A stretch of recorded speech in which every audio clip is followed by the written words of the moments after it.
اب میں ام المؤمنین سیدہ ام حبیبہ بنت سفیان رضی اللہ عنہا کے بارے میں بتاتا ہوں۔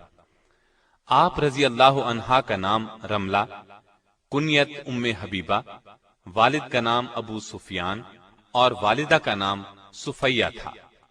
بعض مورخین نے آپ کا نام ہند بھی لکھا ہے۔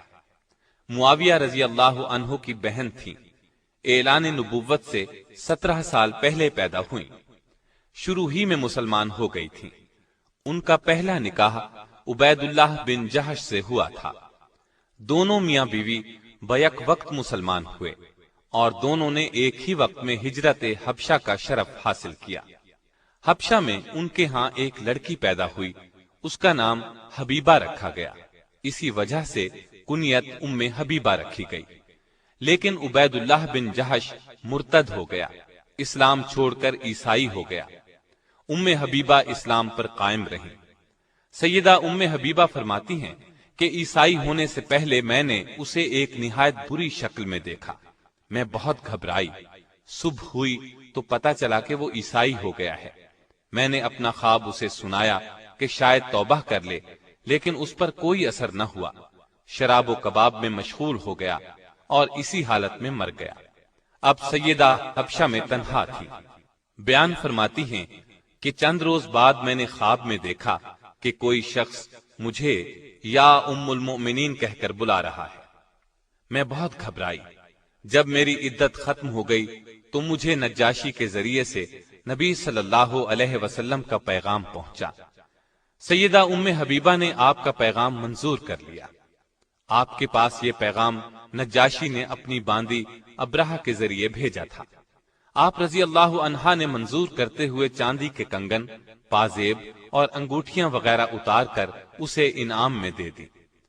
شام ہوئی تو نجاشی نے سیدنا جعفر طیار اور دوسرے مسلمانوں کو جمع کر کے خود ان کا نکاح پڑھا۔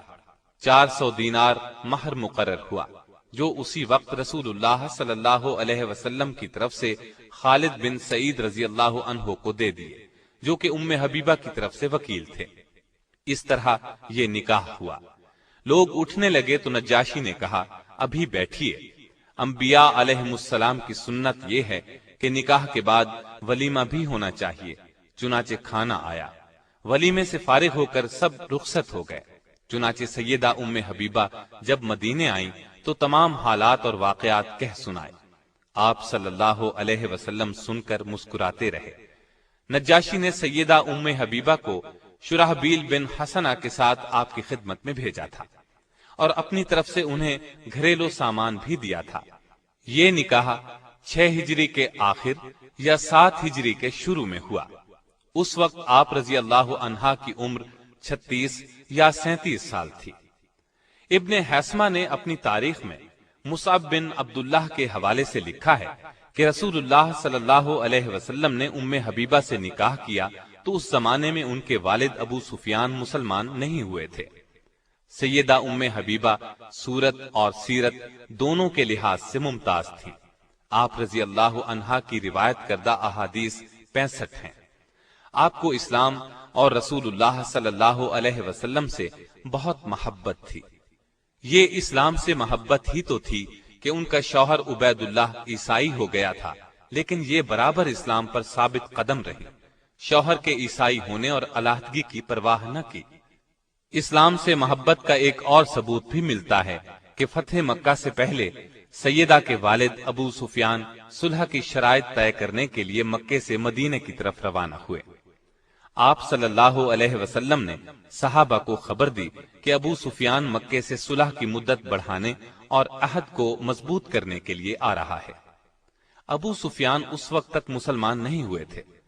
مدینے میں پہنچے تو اپنی بیٹی ام حبیبہ کے گھر بھی گئے تو رسول اللہ صلی اللہ علیہ وسلم کا بستر بچھا ہوا تھا۔ جب وہ بستر پر بیٹھنے لگے تو ام حبیبہ رضی اللہ عنہا نے فوراً آگے بڑھ کر بستر لپیٹ دیا۔ ابو سفیان کو بیٹی کی اس بات پر غصہ آ گیا۔ تیز لہجے میں بولے، بیٹی تو نے بستر کیوں لپیٹ دیا ہے؟ بستر کو میرے قابل نہیں سمجھا یا مجھے بستر کے قابل نہیں سمجھا؟ سیدہ نے جواب دیا، ابا جان، یہ دنیا کی مقدس ترین ہستی رسول اللہ صلی اللہ علیہ وسلم کا بستر ہے، اس پر ایک مشرک جو شرک کی نجاست سے آلودہ ہو نہیں بیٹھ سکتا۔ یہ سن کر ابو سفیان جھنجلا اٹھے اور غصے میں بولے، اللہ کی قسم، تو میرے بعد بہت سی خرابیوں میں مبتلا ہو گئی ہے۔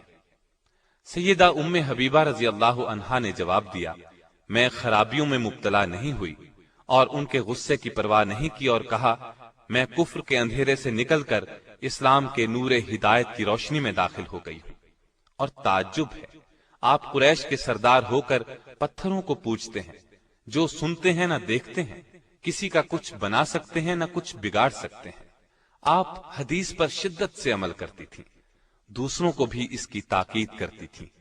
وفات کے وقت سیدہ عائشہ رضی اللہ عنہا اور سیدہ ام سلمہ رضی اللہ عنہا کو بلایا اور فرمایا، مجھ میں اور تم میں وہ تعلقات تھے جو سوکنوں میں ہوتے ہیں، ہم میں کبھی کبھی بتقاضائے بشریت کوتاہی ہو جاتی تھی، اس لیے مجھے معاف کر دیجئے اور میرے لیے دعائے مغفرت کیجئے۔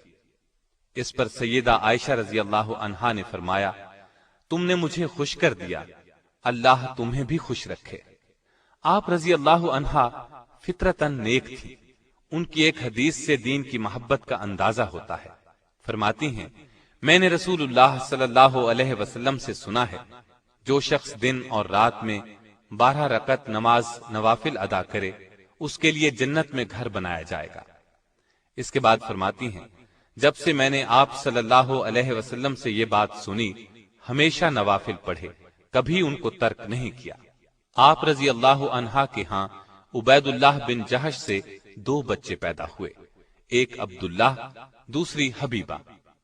44 ہجری میں مدینے میں انتقال فرمایا۔ اس وقت ان کے بھائی سیدنا امیر معاویہ کی خلافت تھی۔ وفات کے وقت عمر 73 سال تھی۔ اللہ تعالی کی ان پر ہزارہا رحمتیں ہیں۔